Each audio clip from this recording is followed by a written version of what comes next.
ready for some football. I don't know about you. Who else could it be but your man Lou? Yeah. The LouieTeeNetwork is powered by MusicHead University. MusicHeads, classes in session. Turn me up. Enroll on YouTube now. Link is in the description.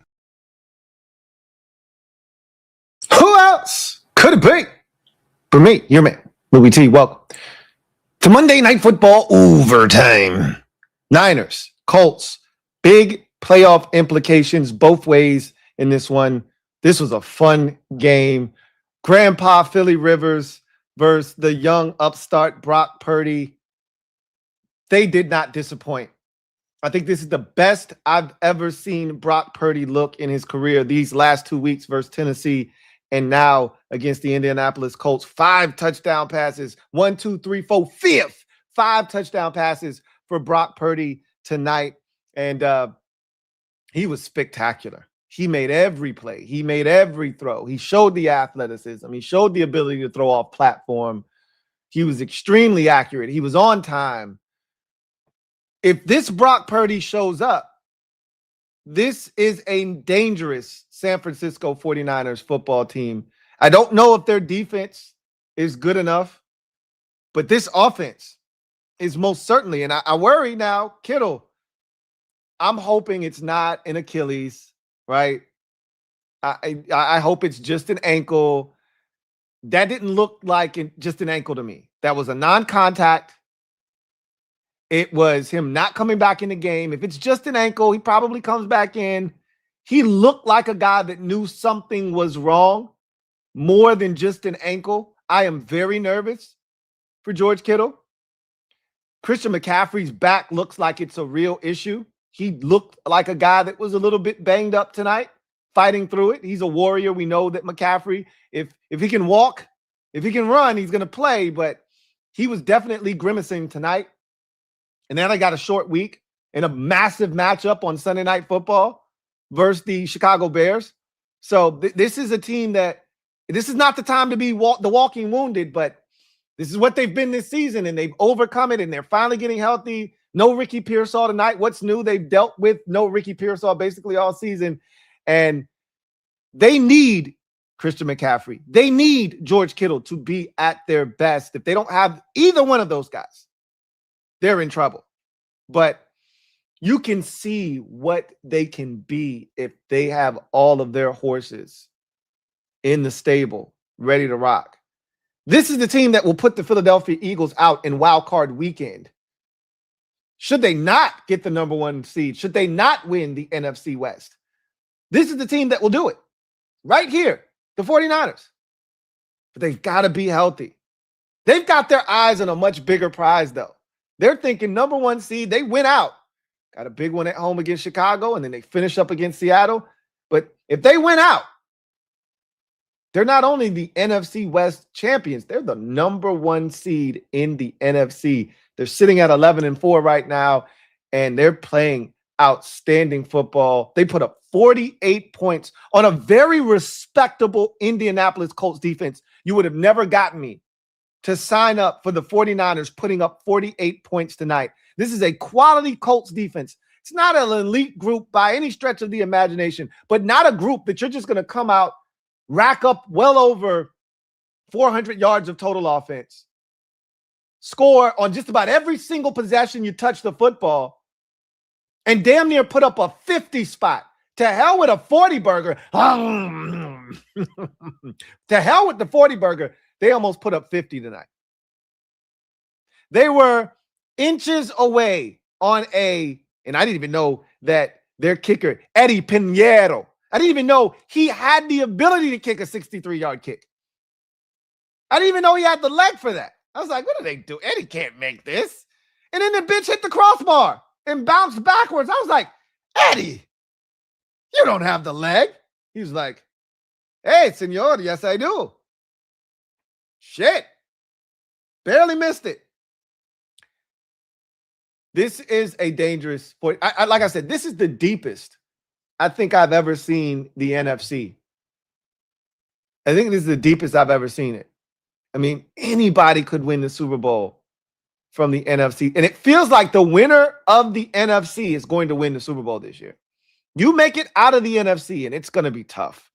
It's a gauntlet. You get past one, there's another tough team waiting for you. You get past that team, it's another tough. This is why you want the number one seed this year more than any other year in the NFC, because it's a gauntlet. You get past, there are no free passes. Even Carolina, should they win their division, they're going to be a tough out for somebody. They're going to be a tough out for somebody. There are no free passes this year. You get in, and if you don't have the number one seed, you're going to have to win 3 games against 3 tough opponents. And the 49ers have a path to which they can slash that number down to 2 and never have to leave Santa Clara. And the Super Bowl is in Santa Clara, I may add. So if that doesn't give you extra added motivation, I don't know what does. But what a job Kyle Shanahan has done this season with all the injuries, with the Brandon Ayuk saga, with all the shit that's swirling around in San Francisco that he's had to deal with, to have this team in the position that they're in. He had to do it with Mac Jones for a portion of the season. He got Brock Purdy back. He didn't look like himself initially. Now Purdy's balling. You had to do it without George Kittle for a large chunk of the season. Now he's back and he's hooping. I hope it's just an ankle. My intuition, my spidey senses are tingling, and it's telling me that it's just not an ankle. I hope I'm wrong. He was walking around. That don't mean a damn thing. We see people walk around on torn Achilles all the time. All the time. Kobe Bryant shot free throws and walked off the court with the torn Achilles. Okay? I'm telling you, George Kittle looked like a man on the sidelines. You walk off the field, again, non-contact. That's what scares me. If somebody had rolled up on his ankle, had he stepped on someone's foot, and he turned his ankle, I would have went, okay, I saw it. He just ran a route, and then he jumped up in the air. That's the shit that happens when you rupture your Achilles, right? No one touched him. No one did anything to him. And he limped off. He sat down. And if I just rolled my ankle, and maybe he's just saying to himself, damn, I'm finally healthy. I'm hooping, and this bullshit happens. It could just be an ankle. It could just be an ankle.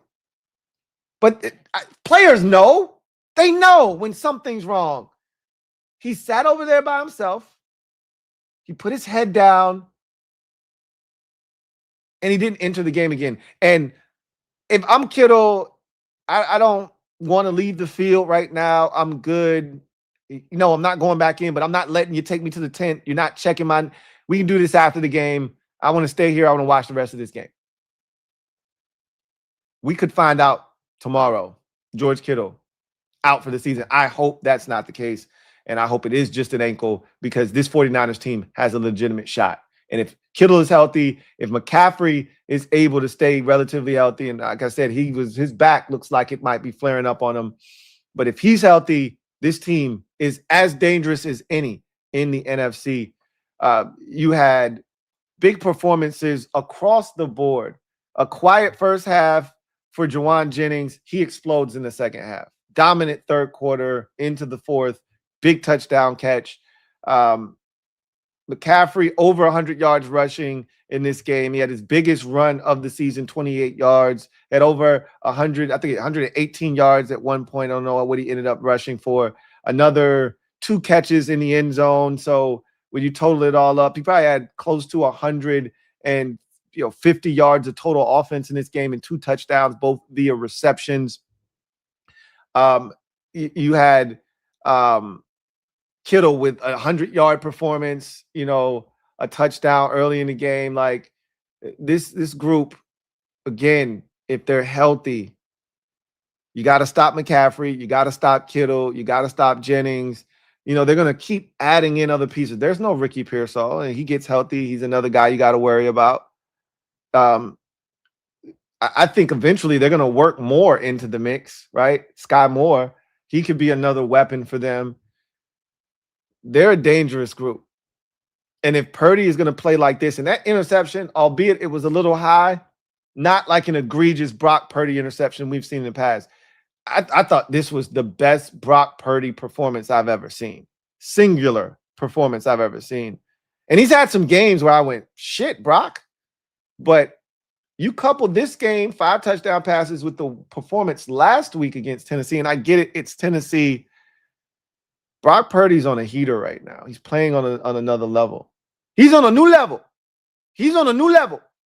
And if he's going to play like this, the 49ers are a contender in a wide open but extremely competitive, hyper-competitive NFC. They could be at the top of the food chain. They just need 2 wins.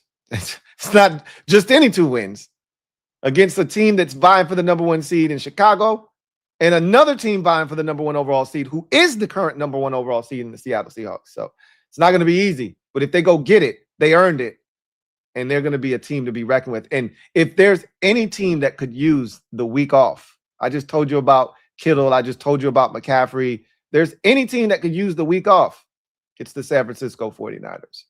They were spectacular tonight. The defense leaves a lot to be desired. Man, do I love Upton Stout. Man, do I love Upton Stout. Gosh, he is such a dog. Alfred Collins, arguably the biggest play in the game. Arguably the biggest play in the game, because it just felt like the 2 teams were just, going blow for blow at that point. His forced fumble of Phillip Rivers, it, to me, categorically changed this game. It takes a Colts team that had been kind of moving the ball up and down the field, was still in this game, had a shot to, desperation. It felt like desperation at 2nd and 25 from your own 5-yard line. And they weren't able to convert that. You punt the football from your own end zone. You give San Francisco great field position. And even though they don't score there, that's the Purdy interception, they burned off more clock, forced you to, peel off a timeout. And so you were kind of, again, behind the 8 ball. But this defense, it leaves a lot to be desired because they don't get pressure on the quarterback. They have the fewest sacks of any team in the NFL, and it showed. Phillip Rivers was mighty comfortable tonight. Awfully comfortable. Grandpa Rivers was in his rocking chair tonight dealing behind that offensive line because San Francisco could not get pressure. But when the game was on the line, when they had to go get it, they were able to get some pressure on him, force the fumble, and ultimately pick him off. D. Winters. I love these 49er linebackers. They're a factory, are the 49ers, with linebackers. They just know how to find them. You know how certain teams just know how to find guys that fit their DNA profile at specific positions? The 49ers have figured out what a 49er linebacker looks like, and they can find them anywhere. 3rd round, 4th round, 5th round, 6th round, 7th round, undrafted. They just know how to find them. No more Dre Greenlaw. Don't worry about it. D. Winters, you're up. Big pick 6 for him to kind of close this thing out, shut off the faucet completely, and put this game away 48-27. But again, the 49ers, the only thing that I see as a deficiency right now is their defense. No Fred Warner is a problem for me, and no ability to get to the quarterback consistently with no Boza and no one else that can really apply pressure consistently is a problem for me. And eventually you're going to run into teams who, like the Colts did tonight, are able to move the football, except the defense won't be as susceptible as the Colts were to just giving up chunk plays all night long. All night long, all night, all night long, all night, all night. Brock was dealing all night. McCaffrey was eating on the ground all night. And your end result is 48 points on the scoreboard, 41 of which came from the offense, 7 from this 49ers defense. Much maligned tonight, but again, when it was needed, when their best was required, 2 big stops on consecutive possessions to put this ball game away for good. 49ers improved to 11-4, keep pace with Seattle and the Rams in that division. They're tied now with the Rams at 11-4 and just a game back of Seattle for first place in the NFC West. And remember, the 2 teams, Seattle and San Francisco, meet in Week 18 in Santa Clara. 49ers have 2 straight home games to finish up the season. Next week, Sunday Night Football, massive showdown versus the Chicago Bears. And then week 18. And if that's for the division, they're going to flex that to Sunday Night Football, have that be the final game of the 2025 NFL regular season. And boy, we've seen the Seattle Seahawks and San Francisco 49ers play the final regular season game on Sunday Night Football before. Remember, that one came down to mere inches, if you recall. This had to be what? 2019, maybe? I think. I don't know.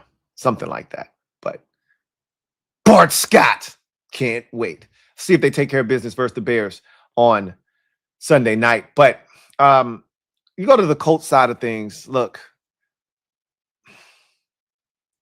first, let's talk about Phillip Rivers before we get to anything else. There's a lot to talk about, a lot to unpack with this Colts football team. But let's talk about Phillip Rivers for a second. Grandpa Rivers came out and he played the game of his life. Like 44 years old, man. And I remember Bill Belichick saying this multiple times throughout his career as a coach. And even at the end, he said, Phillip Rivers is the smartest quarterback I've ever coached against. And I remember how that was such high praise coming from one of the greatest coaches we've ever seen, one of the greatest defensive coaches we've ever seen this league have. That was pretty high praise coming from Bill Belichick. And I know there's a lot of people that shit on Phillip Rivers because he never won a Super Bowl, never even played in the Super Bowl. I just remember how good Phillip Rivers was for such a long period of time. And I just remember that playoff run where he basically on one ACL took the Chargers to the AFC Championship game. And I just always felt like he never got his just due because they never won in San Diego / LA. And he was the poster child for them not winning. And I thought that it wasn't fair, right? There were various different circumstances as to why the Chargers didn't win. And a lot of it wasn't Phillip Rivers. But you find me a guy that was dealing like Phillip throughout the 2000s and into the 2010s. Like Phillip Rivers did it at a high level, the highest of high levels. He was right there with his contemporaries. And for him to come off of the sidelines, essentially, off the sidelines, literally as a high school coach who hasn't played in an NFL game in 5 years, and to do what he's doing just 2 weeks in. Again, it's not like he's been in Indy for a month. He's been in Indy for 2 weeks, okay? And he's out there getting everybody lined up, all these different calls. I mean, he's seen it all. He's done it all, obviously, at 44 years old. But for him to be out there calling all this stuff, getting everybody, like, he was a maestro at the line of scrimmage tonight, especially in the first half. I mean, he was dissecting that 49ers defense, telling everybody, hey, 27, watch 27. Hey, this such and such the mic. Jim Belushi, catfish. Jim Belushi, catfish. Jim Belushi, catfish. Boop, dart. Boop, dart. Boop, dart. And they going no huddle. They going tempo, right? They going tempo.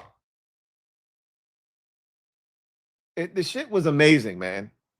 But it speaks to what Bill Belichick said about Phillip Rivers, one of the smartest quarterbacks he's ever coached against. And I think we saw a lot of that tonight.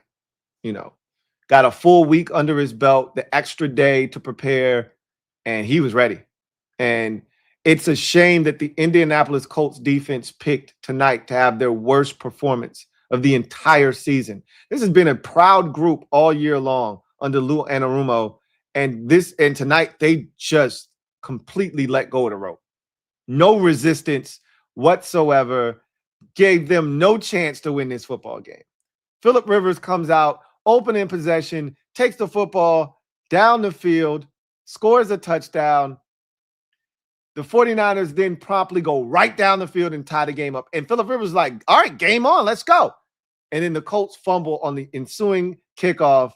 49ers scored another touchdown, and the game was never really the same. Obviously, the Colts went right back down the field, scored another touchdown, tied it up, but they were chasing after that. They were never able to take the lead in the game after that fumble, and then the defense never gave them a shot.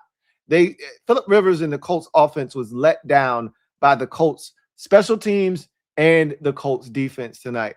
Had they been playing from a position of power, who knows what would have become of tonight's game, what would have happened. But because they always were trailing and they had to find a way to dig themselves out of the hole because of the turnover, because their defense couldn't force a stop, it just put them in a tough spot. They couldn't get the run game going at all. Credit 49ers defensive front for that. They really never let Jonathan Taylor get loose tonight.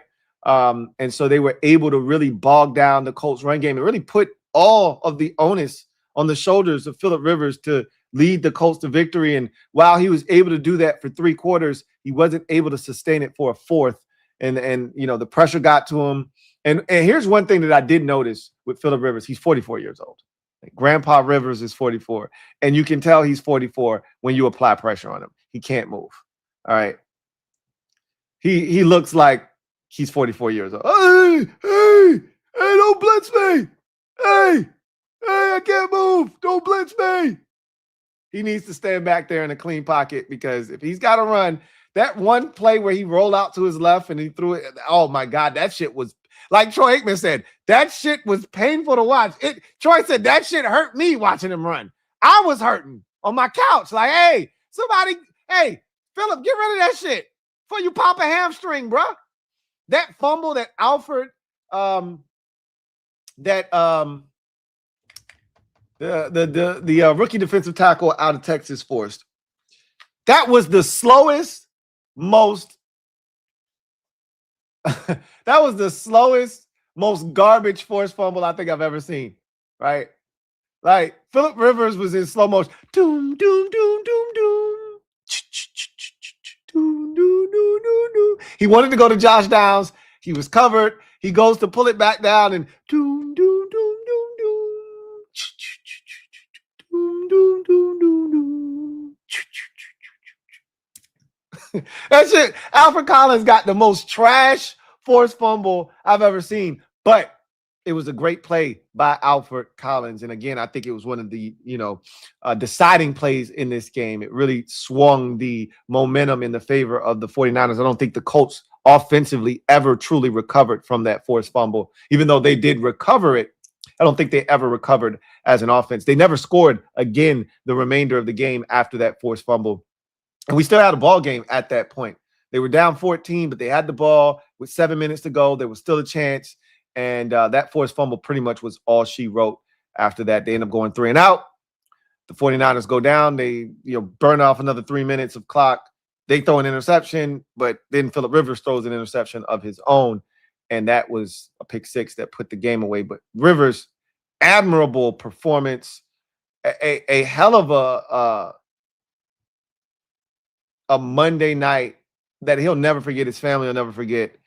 Hard to believe that was his first touchdown pass of his NFL career, his illustrious NFL career, his future Hall of Fame NFL career, on a free play, right? The first one that he threw early in the game was his first in his career. Like, what? He's never had, and maybe that speaks to him not necessarily having a dynamic cadence or something. I don't know, because that's crazy. But he gave him a shot offensively. I just know that much. Far cry from what we saw from him last week against Seattle's defense. Again, obviously his first week there. And for all the people that were, calling out the Colts, why didn't you call such and such? First of all, Cam Newton and people like, Cam is washed. You're washed, bro. You're ass. That's why no one bothered to call you. You got a shot multiple times in the NFL towards the end of your career, and everyone saw that you're washed. Why would anybody call you? Like, everyone all of a sudden has an opinion. Why they didn't call Kaepernick? Come on now. We already know why they didn't call Kaepernick. Stop that shit. Stop that, Aki, before I send shots to your body. Look, people make this a lot more complicated than what it really is. He had been in Indianapolis before. So there was already familiarity with it. And they knew they could call Phillip Rivers. He could come in there. He had familiarity with the head coach, Shane Steichen, and his offense. And he could come in, pick up the offense because he's so smart, and he could give them a fighting chance. There's very few guys that could come off the street and in 1 week's time come into an NFL game against one of the best defenses in football and give you a shot to win. And that's what Phillip Rivers did last week. And then this week, he was outstanding. He didn't just give him a shot to win. He put him in position to win. And the defense said, not on my watch tonight. Sorry, we just can't help you. Speaking of that Colts defense, boy, they were a massive disappointment tonight. And I guess if you're a Colts fan, you're probably pretty bummed because what it really boils down to is your corners. Your corners, your two prized possessions, your offseason acquisition that you spent all that money on from the San Francisco 49ers, no less, is on the sidelines due to a freak accident in pregame warmups about a month ago. And then the guy you traded for all them first-round picks, Sauce Gardner, is standing right next to him, and they're joking and they're kikiing on the sidelines, but there's all that money, there's all those draft picks, there's all those resources tied into those two corners, and you're getting your ass torched by Brock Purdy, and those guys are on the sidelines not able to help you. That's where you've got to feel like, God damn, if you're a Indianapolis Colts fan. Because you had no answers. And it was easy. I mean, guys were so open tonight. And then there were some tight window throws for Brock. Like I said, this is the best I've ever seen him look. Some of those throws to Jawan Jennings, the throw to Tunges that didn't even count, which I don't think it was a touchdown. I think his foot was off the ground slightly. I don't think they would have been able to overturn it had they gone to replay. I think his foot was slightly off the ground. Anyway, Shanahan did the right thing by not challenging because they only had one timeout, and I believe that's why he didn't do it. He had already challenged once earlier in the game. He didn't win. He had down to one timeout. They just burned one because Brock Purdy couldn't hear the play call in his headset. So you don't, in a game that you didn't know if it was going to end up coming down to the wire, you really didn't want to spend your last timeout on a play where you weren't sure if you were going to win. And then they scored a touchdown on the next play. So it didn't matter anyway, right? They were phenomenal, were the 49ers tonight. And I give Shane Steichen all the credit in the world. I know this is going to be pretty damning on him because they showed a graphic there. And after week 8, they had a 98% chance of making the playoffs. Remember, the Colts were the last undefeated team in football this season.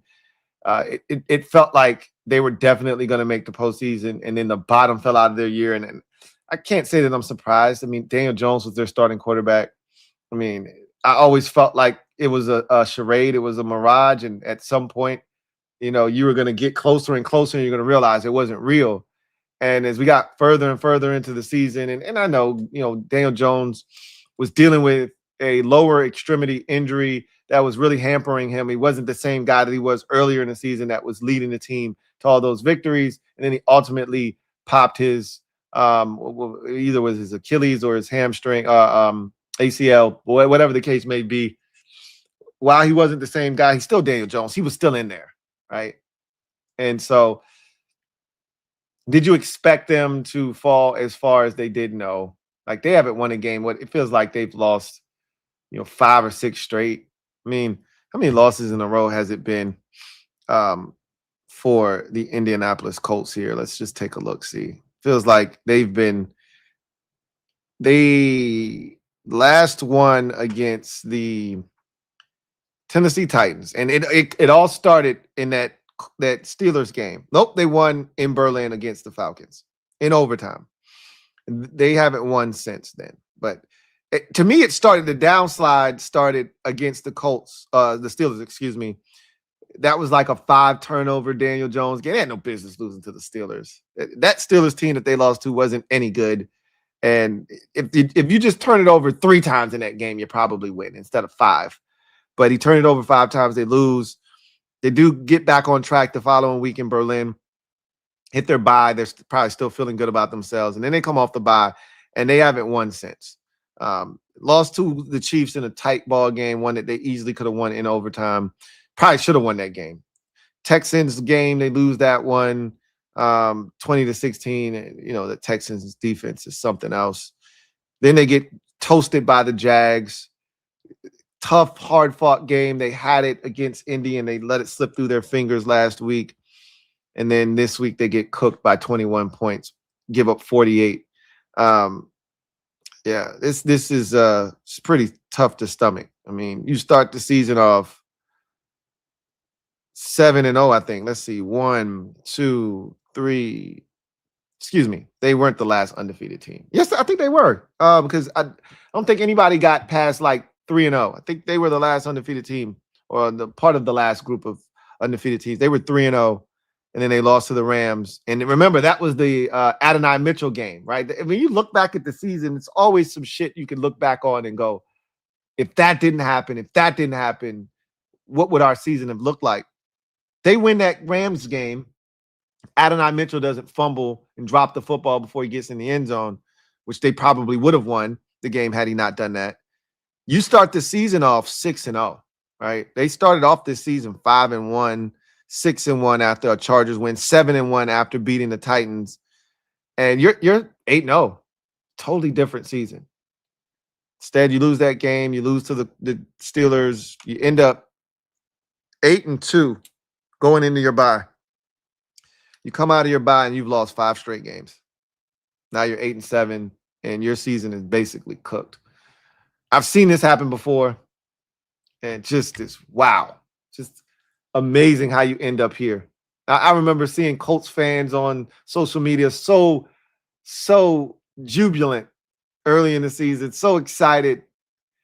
Remember, you got to understand, most Indianapolis Colts fans are also Indiana Pacers fans. Remember the season the Pacers just turned in, went all the way to the NBA Finals, one of the most exciting Pacers teams those fans have ever seen in their life. And then the Indianapolis Colts follow that up with this crazy start to the season, and they're thinking, oh my God, they're going to do what the Pacers just did. And then they didn't. Whew. Being a fan sometimes, it's taxing, man. Shout out to Indianapolis Colts fans out there. Anyway, I digress. Let's get to a word from our sponsor. We'll come back on the other side. Get to I got one comment and then we'll get out of here. Sleeper is the best way to experience and connect over sports together. It's a one-stop shop for all your sports needs. You can celebrate and chat on games in real time with other users, get the fastest scores, blazing fast news and alerts right at your fingertips, play in fantasy leagues, and win real money on pick contests. So enjoy sports the way they were meant to, together.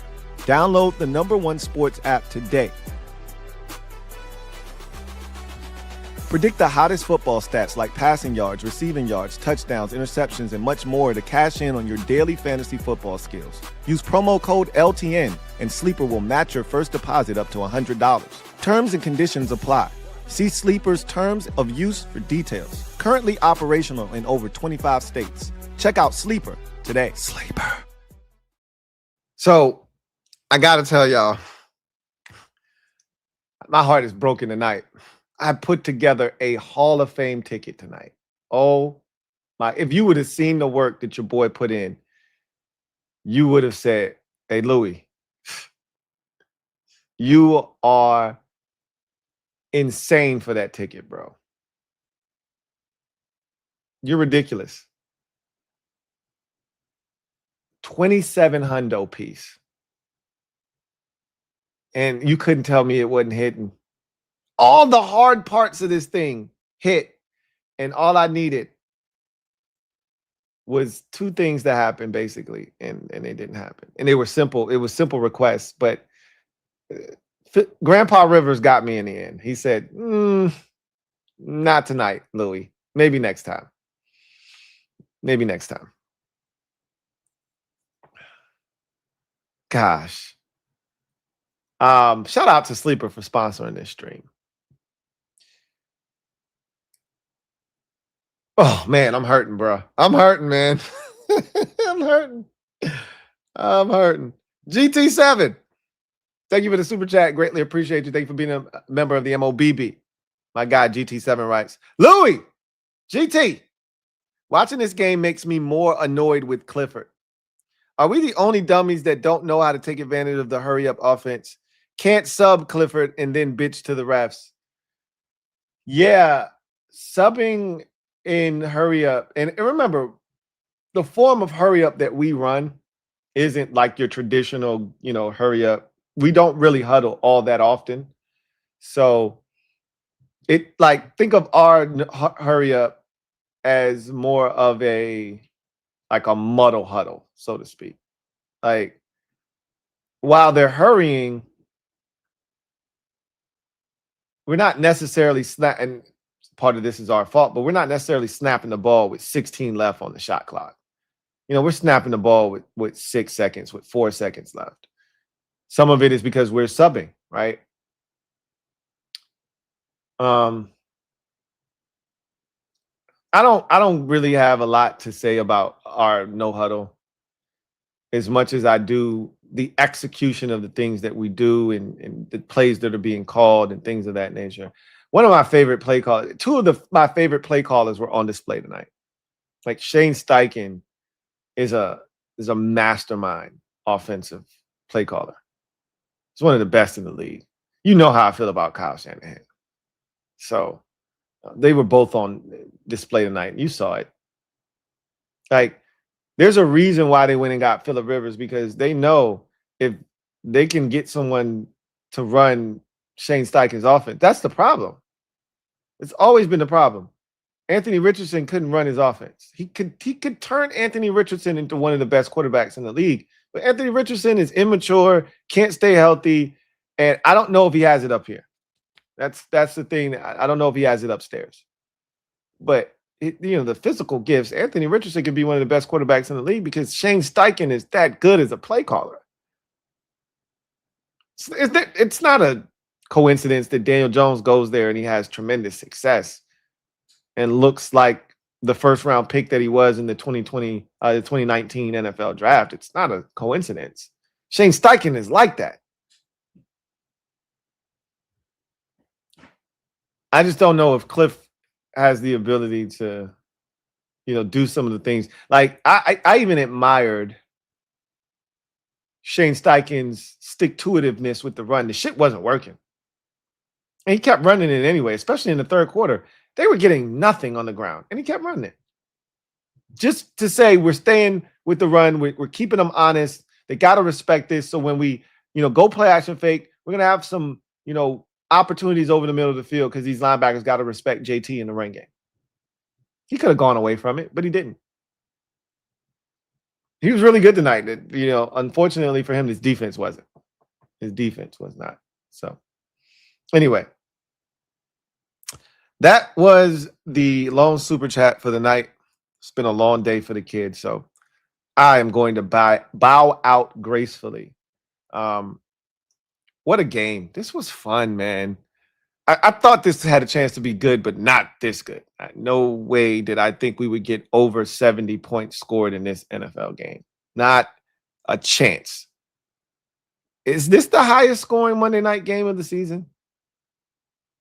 I'm not sure. I think you'd be hard-pressed to find one higher than this, though.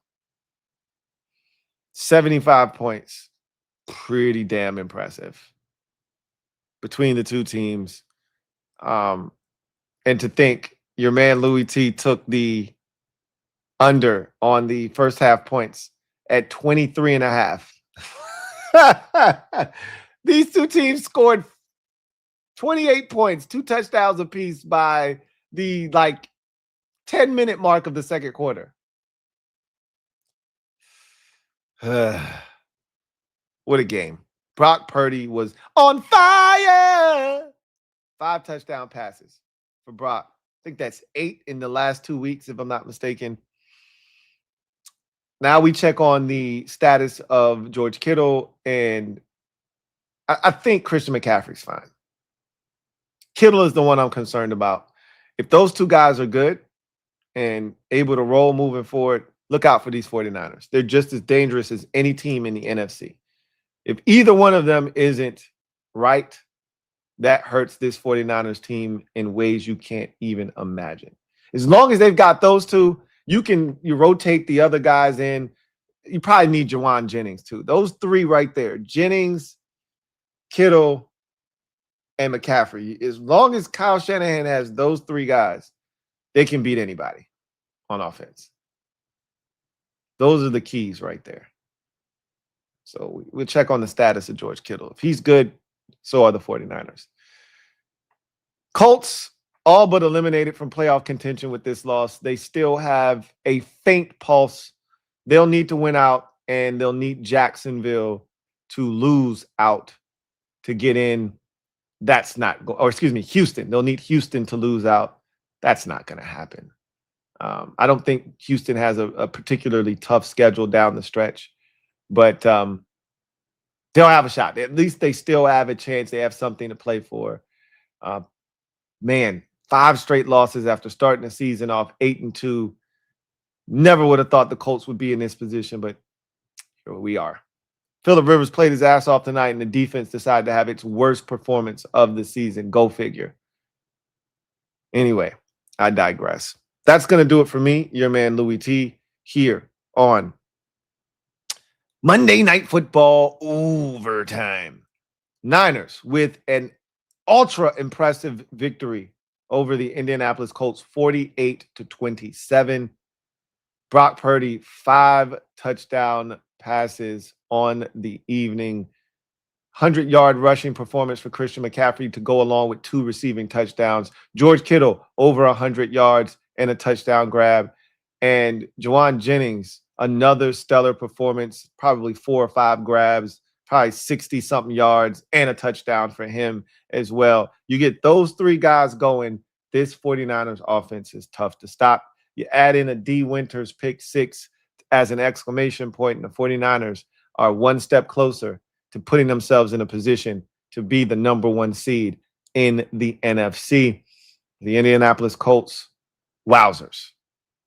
Poor performance by their defense, special teams with a costly fumble and a holding penalty to boot. And Phillip Rivers, Grandpa Rivers, did everything he could to put this team in a position to compete at a high level tonight. But the defense and special teams did not do their part. Colts fall to 8-7, and they need a Christmas miracle to make the postseason. That's going to do it for me, your man Louie T, here on Monday Night Football Overtime. I'll see you guys next time. It's that time of the year. Our final Monday Night Football game will be next week, Rams at Falcons. Sad times. Sad times indeed. Feels like we were just talking week 1. Cowboys and Eagles. CeeDee Lamb should have caught those footballs. They would have won. And now here we are talking week 17, final Monday night game of the season next week. My, how time flies. You guys enjoy the rest of your evening. I will see you guys next time. Peace. God bless. Good night. Oh, got a super chat here. Rafael Del Luna, thank you for the super chat. Greatly appreciate you. Who writes, I missed the last era of QBs. They were so damn good. They were, but I think this group has a chance to be equally as good. I think what made that last era so good was you had elite quarterbacks that led their team and dominated the league, right? Even the second tier guys were really good. I don't know where you would put Rivers. I always felt like he was up there with Roethlisberger and Rodgers and Brady and Breeze. I always thought Rivers was right there with them. The difference is all those guys won Super Bowls. Rivers never did. So, he kind of falls by the wayside. But, Stafford is still going. He was in that mix. Matt Ryan was in there, had his season where he was league MVP, took the Falcons to the Super Bowl. And I would think that in that era, Stafford and Ryan would be considered that second tier. Maybe Rivers is in that second tier as well. I always had him at the top tier. I think Eli Manning would have been in that second tier as well. Guys like that. But, you just had some elite guys. Peyton Manning, Tom Brady, Drew Brees, Phillip Rivers, Ben Roethlisberger. It's probably those 5 that were the upper crust of the NFL. And if you were going to win a Super Bowl, you had to go through one of those 5 guys more likely than not, right? I think this group has a chance. You know, this young core of quarterbacks, that 2024 class, if the 2020 class can stay healthy, you're talking Burrow and Herbert. I guess you could throw Hurts in there, but he wouldn't be a guy. He'd be, I guess, second tier. I guess. I mean, I don't really view him as, you know, an upper echelon quarterback. But if that 2020 draft class can stay healthy, Herbert and Burrow, and then Trevor Lawrence starts to look like what we thought he was going to be coming out of Clemson, this all of a sudden, you know, you still got Mahomes. Now you get those two. You get Lawrence. And then, you know, we'll see what CJ Stroud and Bryce Young turn out to be. I don't necessarily know. I think either one of them are going to be in that conversation. But you get to those 2024 quarterbacks, and then that'll be the group, right? Herbert, Burrow, Jackson, Mahomes, and then Lawrence, and then the 3 quarterbacks from 2024. And we may have to expand that. If Bo Nix does some damage this year, you may have to throw him in that mix too. But obviously May, Williams, and Jaden Daniels. So I think the NFL is in good hands. But that was definitely, you know, a golden age. We've seen various ages of tremendous quarterback play. Like, I know some of you aren't old enough to, but you know, Jim Kelly, Dan Marino, Troy Aikman, Brett Favre, Steve Young, Joe Montana, like they all played in the same era. We saw tremendous quarterbacking for a stretch there in the 90s as well. So we've seen this before. But I think the NFL is in good hands with the young quarterbacks. Josh Allen, thank you. Josh Allen, I didn't even mention him. Like the NFL is in great hands. Allen, Mahomes, Jackson, Burrow, Herbert, Lawrence, and then again these 2024 quarterbacks round out that conversation right now. NFL is in really good hands. Guys got to stay healthy, of course. That's always the key at the quarterback position, is who's able to stay healthy. That always determines a lot. I mean, you still got some guys hanging on, like Stafford. He might be the league MVP this year. You know, it's crazy. But anyway, I digress. All right, you guys get out of here. Have a good one. I got going on here. There we go. You guys have a good one. Take care. God bless. Good night.